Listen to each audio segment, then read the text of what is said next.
We got to hit this now. What's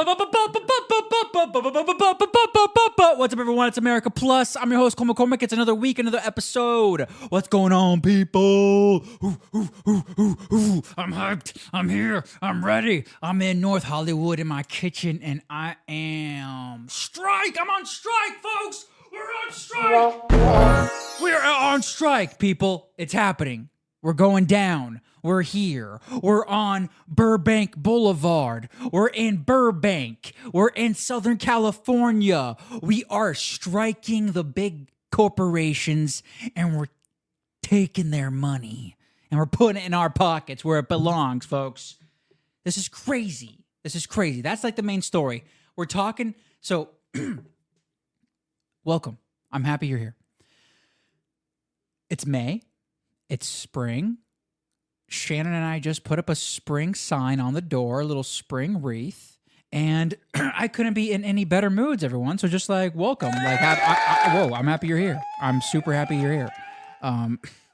We got a great show for you today, and the first thing I want to share is we're on number 69. What up?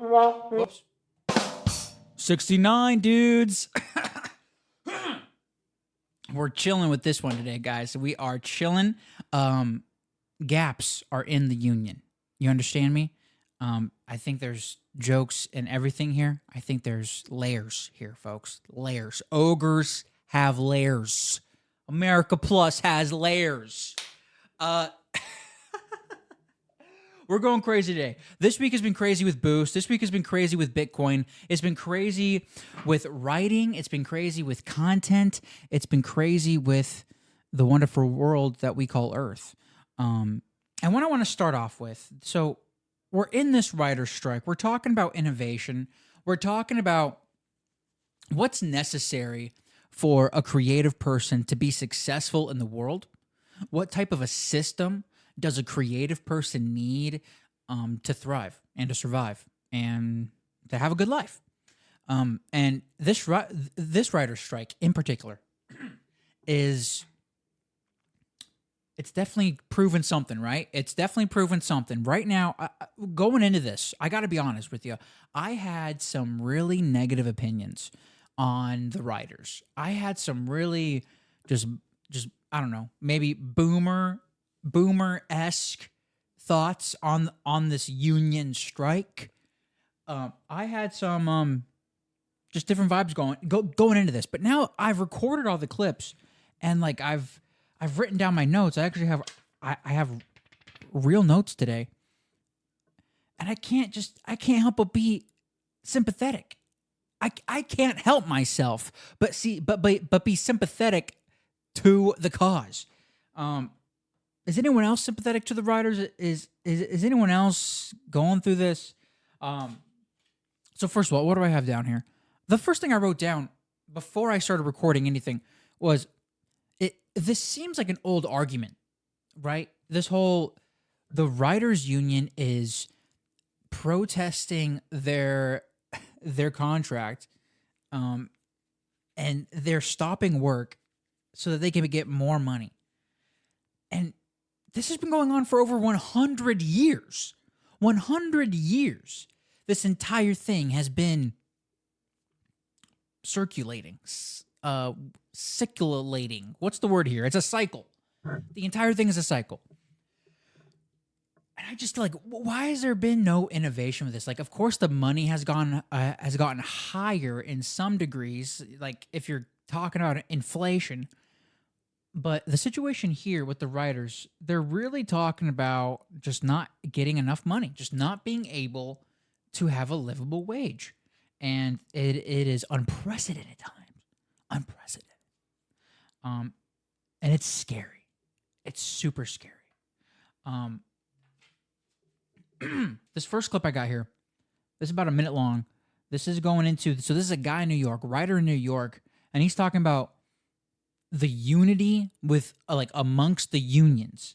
The solidarity is really impressive, and it's not surprising, right? We voted 97% plus to authorize a strike in the event that the AMPTP didn't come with a fair deal, and this is what happens when you get that kind of solidarity. Plus, remember, there are people from IATSE here, SAG-AFTRA has shown. There's been a statement of support from the Teamsters, which is pretty great. Someone from Starbucks. Someone from Starbucks? That's dope. I mean, I'm on the WGA East Council, and I was just before Hearst Media got their contract. I was at a walkout up at the Hearst Tower, and there were members, people from the Amazon Union, people from, I think, the Freelance Musicians Union, I believe. The Magicians Union? We got magicians in on this? Come on now! Come on now! Magicians Plus! Let's go! Let's go! Magicians Plus! We're in on this. Every union is coming together. All the unions are coming together to make one giant union.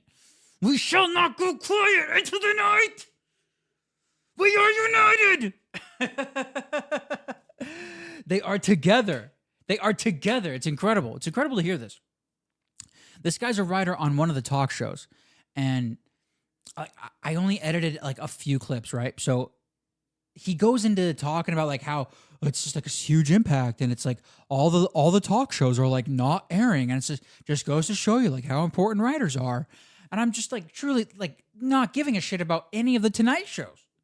Like a day and a half before the writer strike happens, James Corden stops. Like he does his last show ever. Like the guy he does the late show. I always hate that. I hate that title. It makes me cringe. But this guy, they're ending the shows early. He did it for 8 years. No one's watching Tonight shows anymore. So I think this might be a conspiracy. I have a theory. I have a conspiracy theory that this might be Hollywood's pandemic. Like, for real. What I'm talking about is this might be conscious consolidation. I'm talking about cutting the fat and reworking the deals and justifying ending something and getting used to a new normal. I think Hollywood is being pruned, for real. Like, I really do.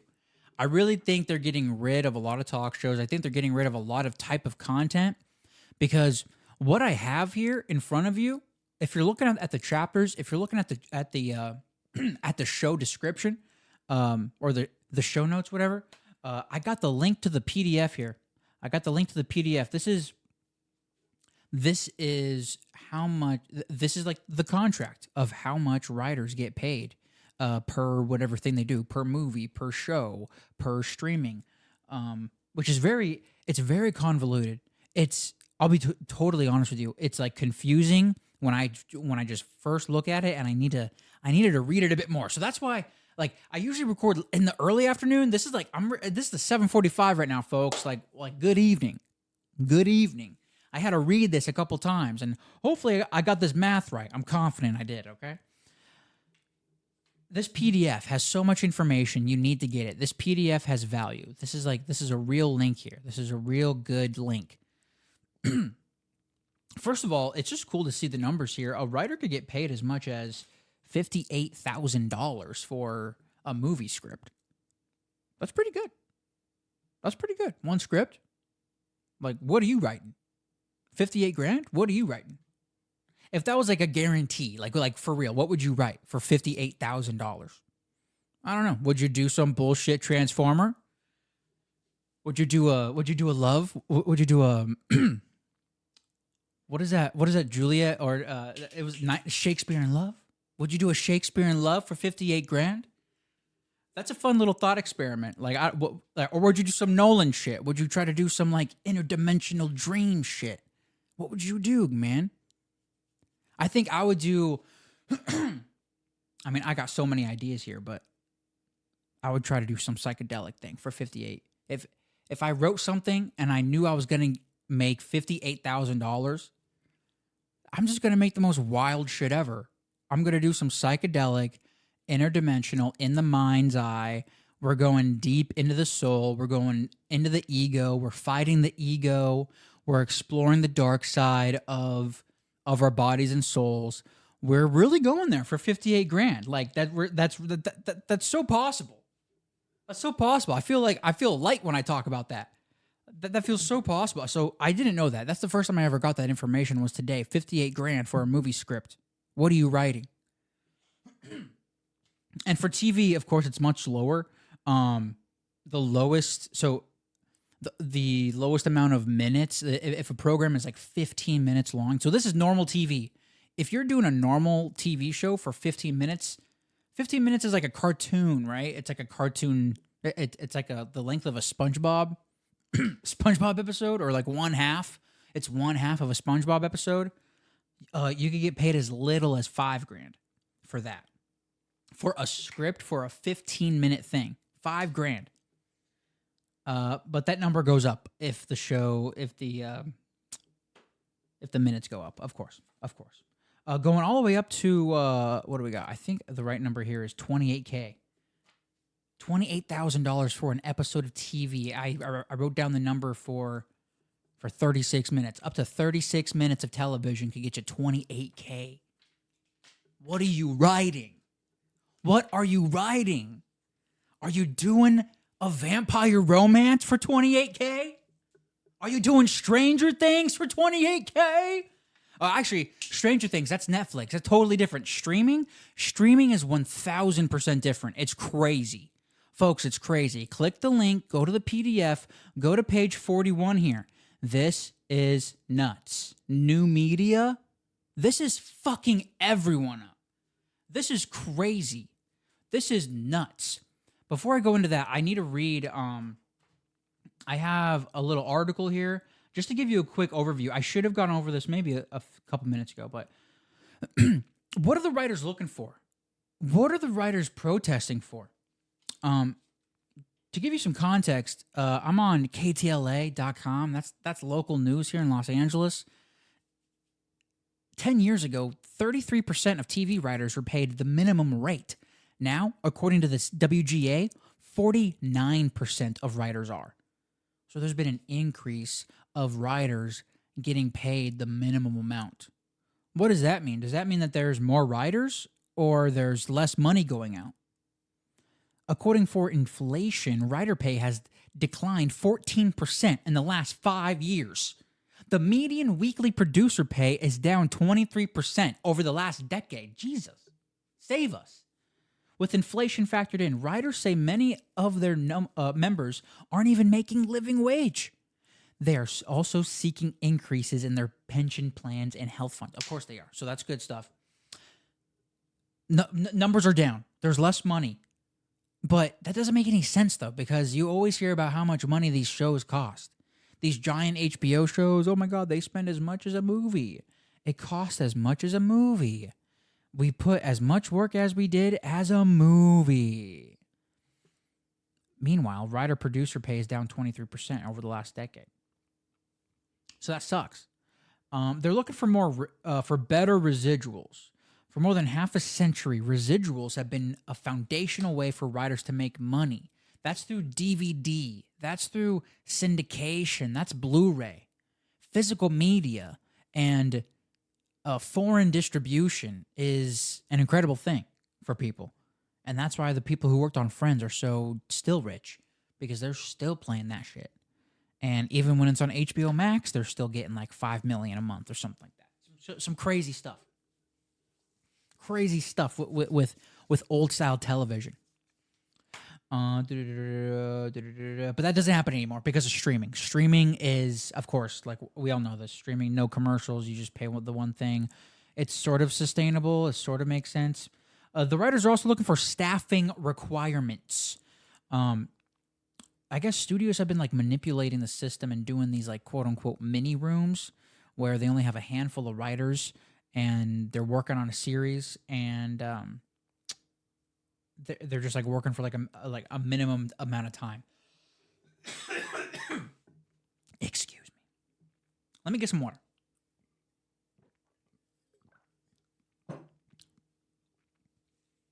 They're writing shows on Zoom, people. It's no good. They don't like it. They want to be in a room.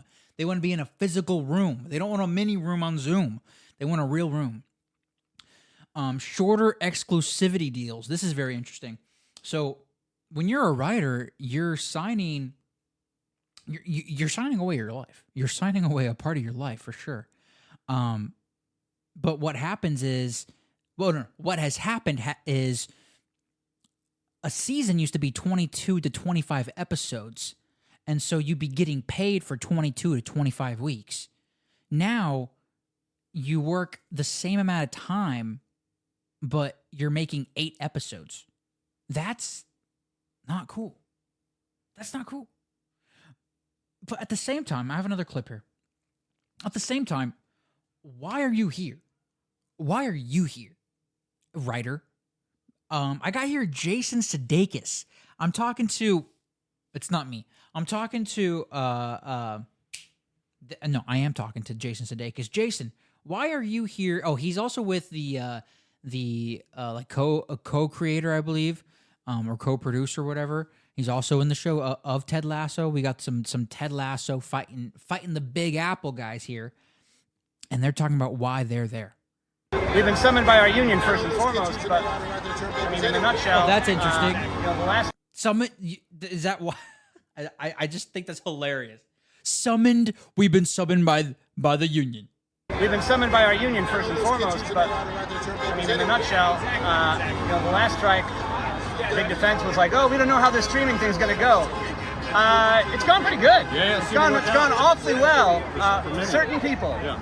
And it's time it went well for more. Of the issues that you guys are striking for, there's so much going on, mini rooms, the use of AI, etc. What are the issues that are top of mind for you guys personally that have already affected you? Here's Jason Sudeikis. These guys. Well, I think it's I feel like affects us whether he has nothing to say. What does he say? we're aware of or not is when you try to divide and conquer. Divide and conquer. That's not. It's whether or not it affects me. It's about whether or not you're dividing and conquering. What does that mean, Jason Sudeikis? What does that mean? I think he was going into like manipulation of the system, manipulation of people screwing you over to not be a producer, to not have a certain credit, to not be a part of some certain hierarchy where the contract says you get this amount of money if you're in this position. We're going to keep you in this position so that I can get the money because I don't want to share the money. And I think that sometimes happens to be just like one person who can just sort of sidestep you and close the door. There's a lot of betrayal here in Hollywood. There's a lot of talk of bullshit. There's a lot of talk of betrayal and just horribleness. You know, Satanism.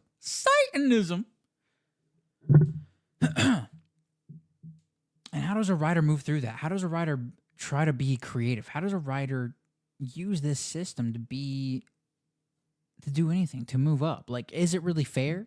Like, they're striking for fairness. But Jason Sudeikis didn't even say anything. Like, he didn't even say anything. He didn't say anything at all.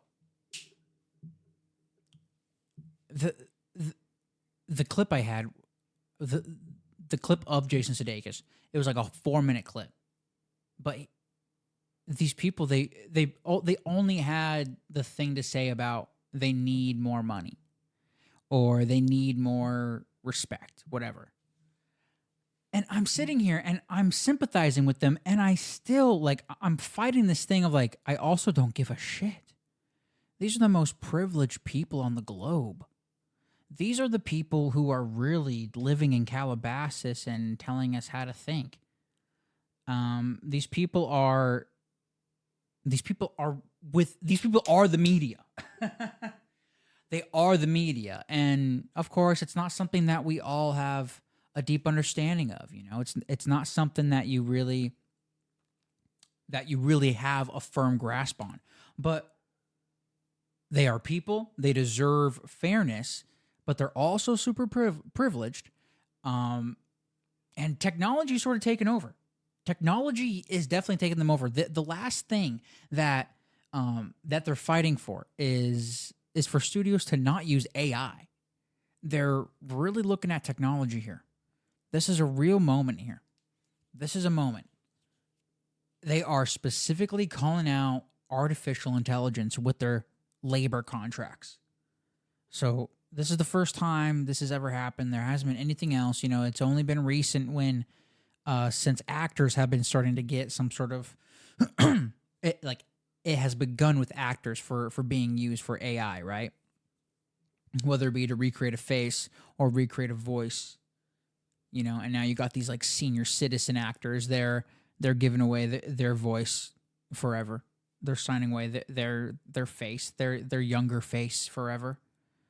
Just some weird stuff going on here, and the writers are against it. I guess they don't want Warner Brothers to write some fake ass script for some fake ass movie, like as if they want their name on Transformers, as if they want, like, who wrote King Kong? Who wrote Kong vs. Godzilla? Like, can anyone tell me that? Like, who wrote that for real? Who wrote Kong vs. Godzilla? Like, and can an AI not do that? You're telling me we can't train a technology to read all the scripts of the movies that made money but didn't really matter and tell it to do it again? Tell it to make a new one? I think that's 1,000% possible. And I'm not saying that's a good thing, but I am saying it's the thing. It's happening. It's for sure happening. Because I also believe the future, like a part of the future of like movies and stuff, is like animation. I've gone on a few too many tangents about animations. But I want the writers to be okay, and then I just think they're going to be automated away anyway. Like, a part of me really thinks that. A part of me really thinks that I will be able to just, like, okay, but here's the thing. I saw this thing on Twitter. I saw this tweet.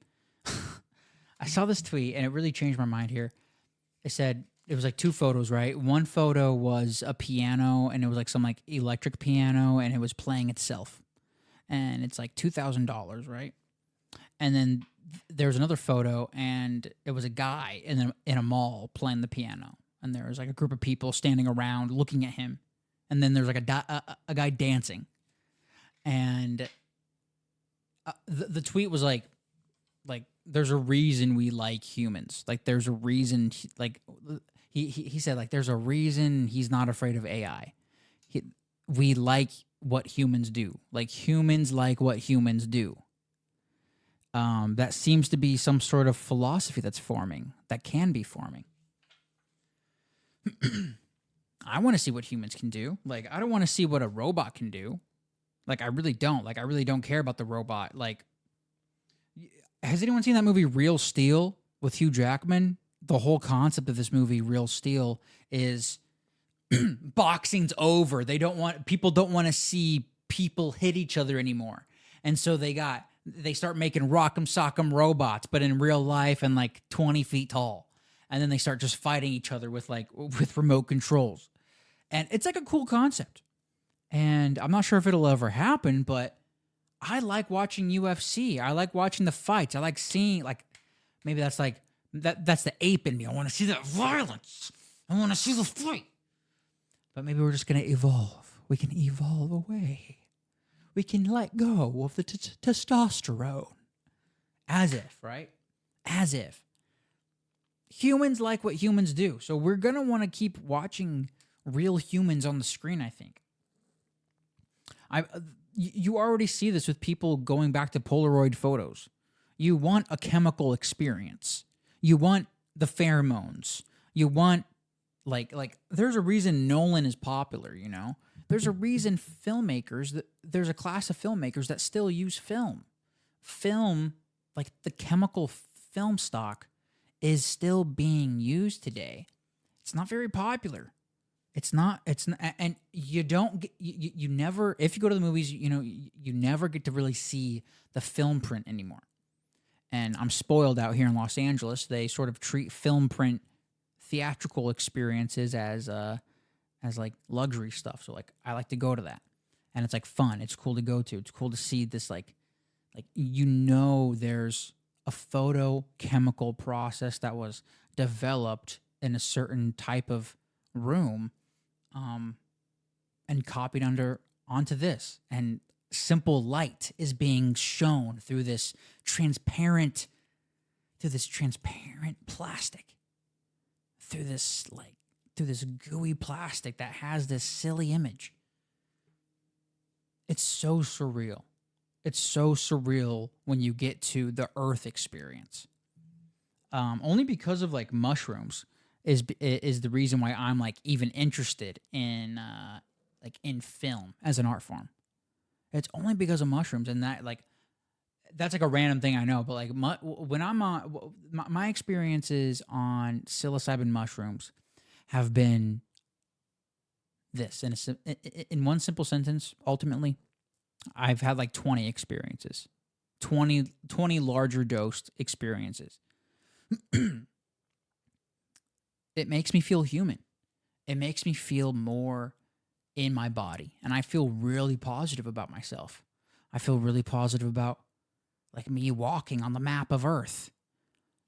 Like I sort of get the sense of like I'm in like some sort of Dr. Seuss, some sort of like Toyland.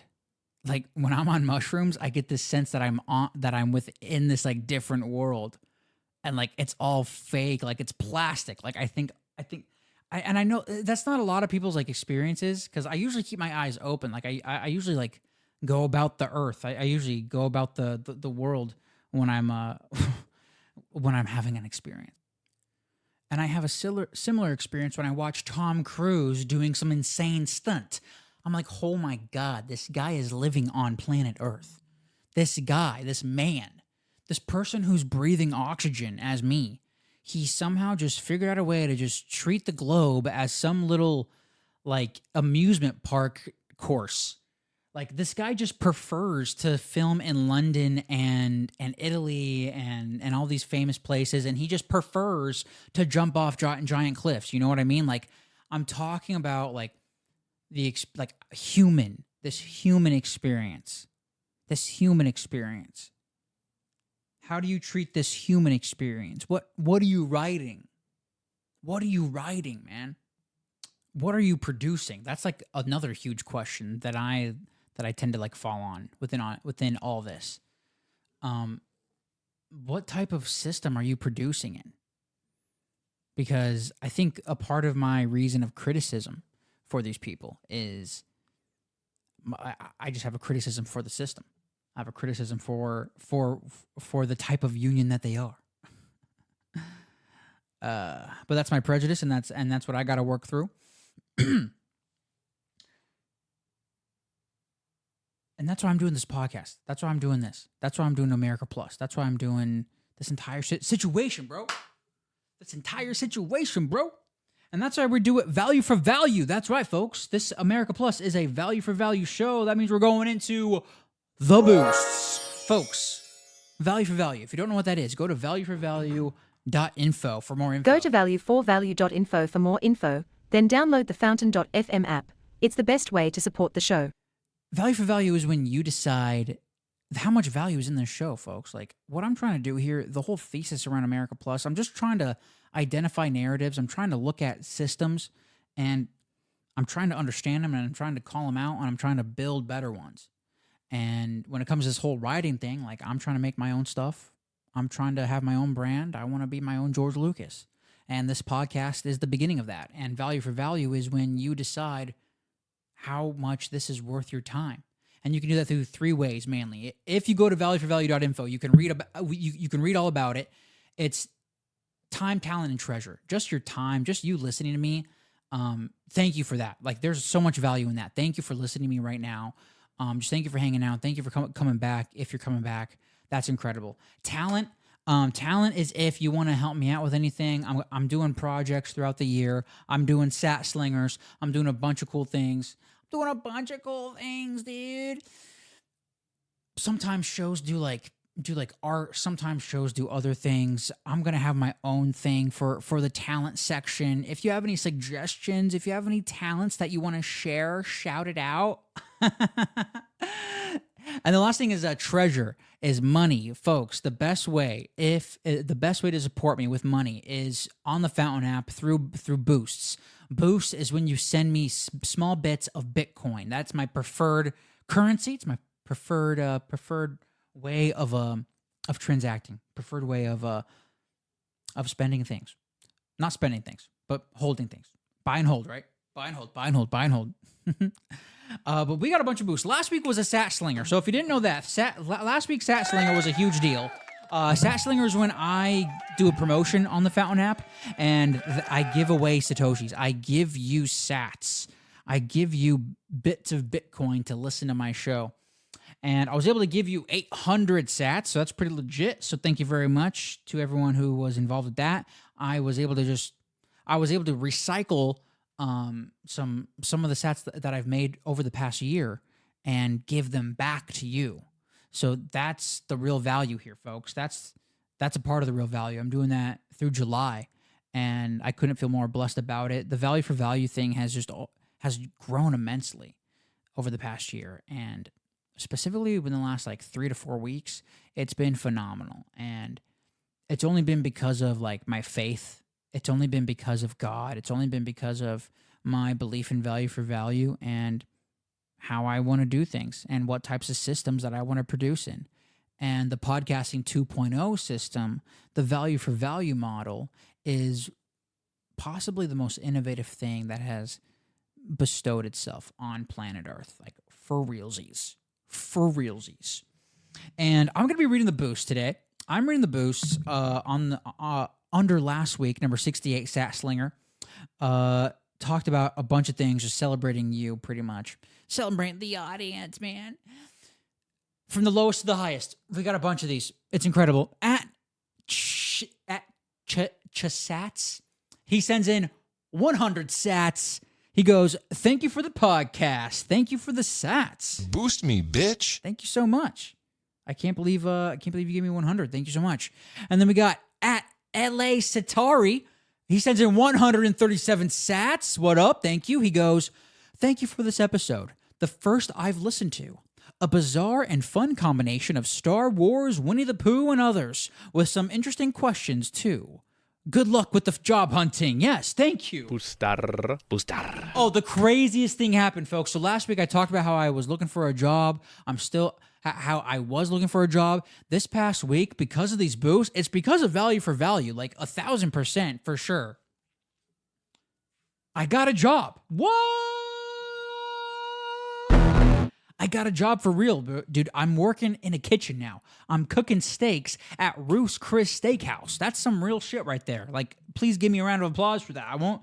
Another one. One more. Third, last one. I did another. I got a brand new job at Ruth's Chris, and I just couldn't be happier about it. They haven't sent me any information about my employment yet, so I'm still waiting on that. I should call them tomorrow. I'm supposed to be starting Tuesday. I still need to get my food handler's card and my non-slip shoes, but it's going to be okay. We're going to handle all of it, but it's only because of you. Value for value. Some people gave me some jobs karma, some jobs karma boost, and that for real happened. It's insane. That's nuts. It's crazy. At Viking USA, 1,000 sats. Best of luck finding a job that makes you happy. Yes, sir. Whoops. No. I can't end it. And now, as the French say, it is time for le boost.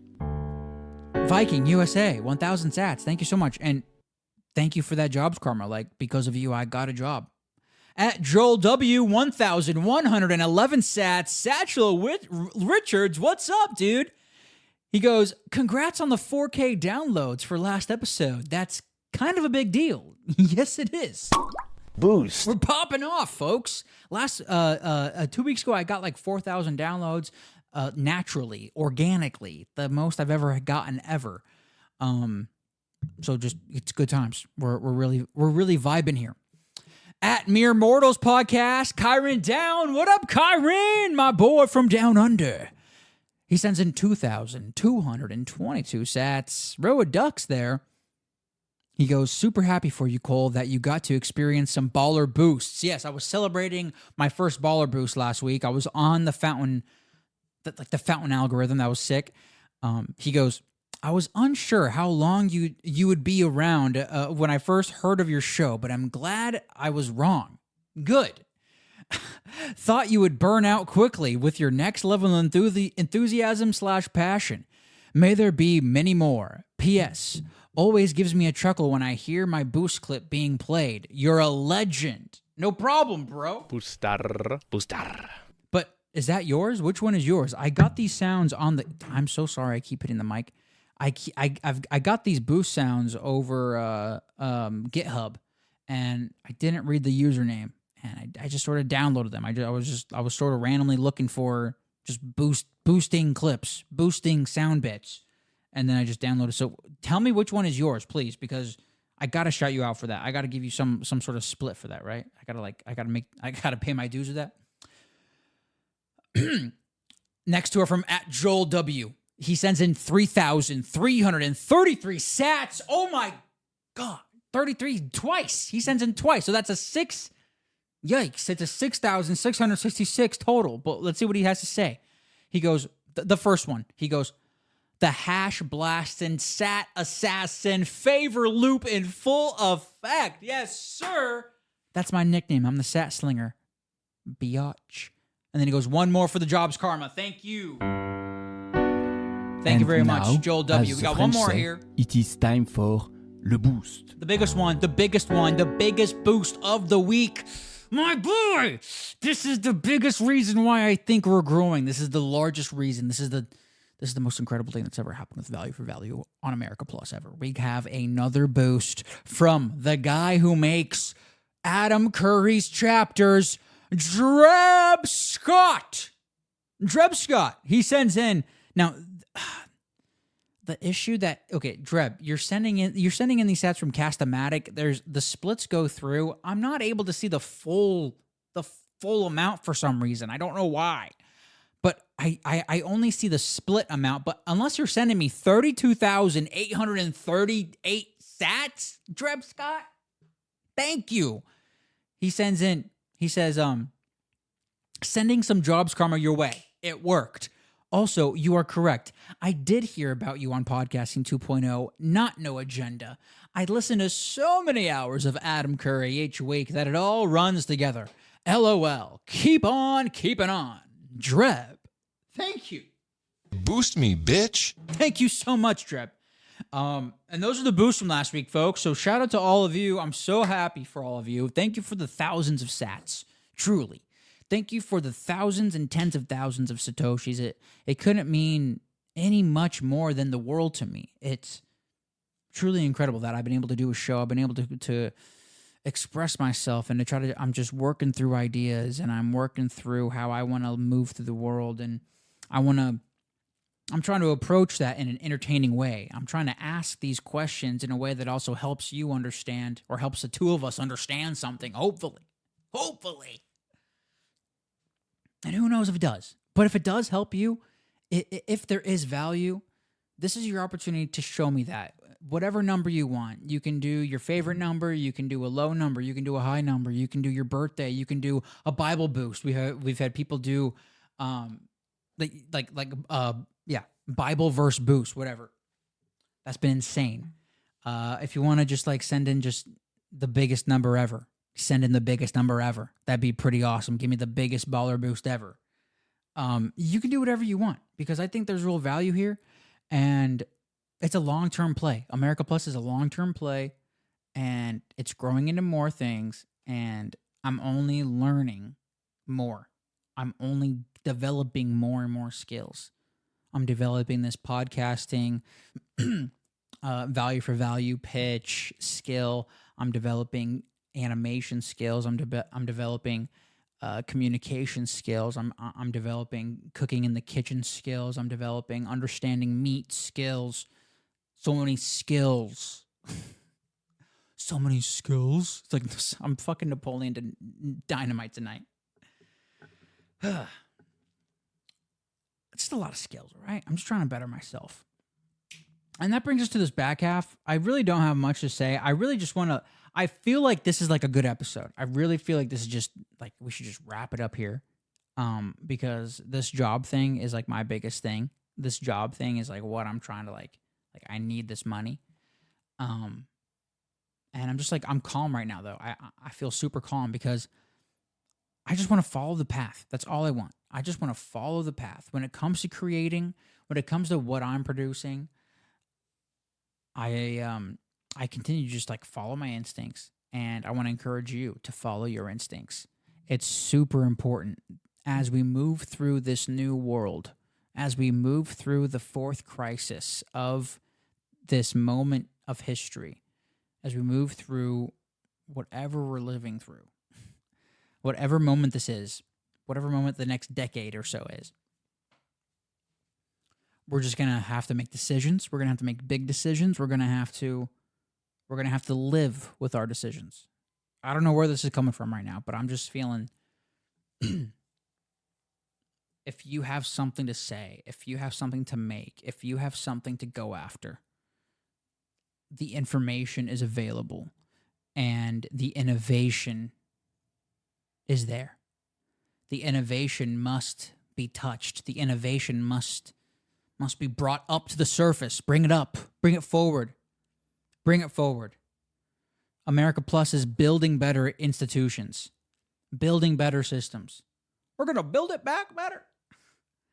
America Plus is like a half joke, half protopia.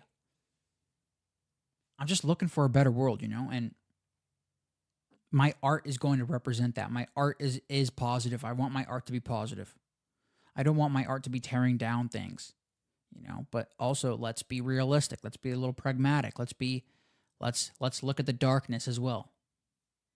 Because I do feel art is very slanted, but we're moving into a new age, and I want to be aligned with this new age, and I want to pick up this new age, and I want to pick, I don't know where this is coming from right now. I just feel like this is really how I'm feeling, I've been watching these videos on George freaking Lucas, and he just keeps talking about the Force, and he keeps talking about societies falling, and he keeps talking about why certain societies fall, and because people become selfish, people become corrupt by power, and they become selfish. It's as simple as that. And for people who are selfless, for people who are altruistic, whatever, for people who are empathetic, I guess. I forget the exact word he says, but it's just a totally different experience. Totally different experience. And that's just so real for whatever you're producing too. And whatever you're producing, the world around us, the social media around us. Here's a social media little tidbit I got. I was listening to Adam Curry talk, and he was discussing about how he thinks we have surpassed peak social media. There's nothing really social about it anymore, really, right? If we have surpassed social media, what's the objective view of what it is? It's just advertising and bullshit. Entertainment. Advertising and entertainment. It's really just information media. That's what it is. Just information media. What information do you want? You can get anything you want. You can get any media. You can get any information in any form of media that you want. That's the real innovation with this whole thing, I think. I think that's the positive viewpoint of all these social medias changing. I think that's how we can lean into a better world. If we just lean into the information and we try to better ourselves, we really try to make ourselves smarter, make ourselves healthier, use these things to actually better ourselves. You're just going to be self-conscious about what you're doing online. I think there needs to be a shift. There needs to be a consciousness shift on how to engage with content online, to not be so passive, hopefully, to not be so consumer-esque. Whatever you're consuming is affecting you. Whatever you're consuming is affecting your energy and your vibes and your emotions and your cortisol and your hormones, and it's all real. That's why the news gets you angry. That's why if you're living a better life, you're probably not watching the news. You know what I mean? You're just a calmer person. And if you're listening on normal 1.0 speed, you're probably calmer too. So it's just something about humanness is what I'm trying to like engage with. It's something about the human creating and the system that it makes. And the human has made every system ever, and we still find more ways to fight about the system, and we find more ways to inhibit others to create, or we come up with excuses to inhibit ourselves to create. And that's just a system of thought, and we get afraid of systems of business, and people don't go towards the system that could bring them money, so they end up not having money for forever or for a long period of time. And it's all because of fear, and it's a system of fear. Like, people can develop systems of fear, people can develop systems of hope, people can develop systems of power and altruism, and that's all just like culture, right? And I think I have a problem with the culture out here, the culture in LA. I think that's really what this all boils down to. My criticism of the union and the people is not the criticism of the system, it's the criticism of the culture and how the culture uses these systems, I think. The culture is so weird out here in LA. And I can't even describe it in one word. I can't describe it in a single sentence. I probably can't even give you a paragraph. But the culture out here in LA is different. And it's incredible. Because it enables people like me to make what I want to make, and it enables the people who are at the very top to fight for what they think is right. And it's this wonky world. And I just can't believe where I'm sitting right now. I can't believe where I'm standing right now. And this is Late Night Cole, folks. Late Night Cole. Welcome to the Late Night Jazz. I'm really just trying to write something good. That's it. That's America Plus, bitch. Stay free.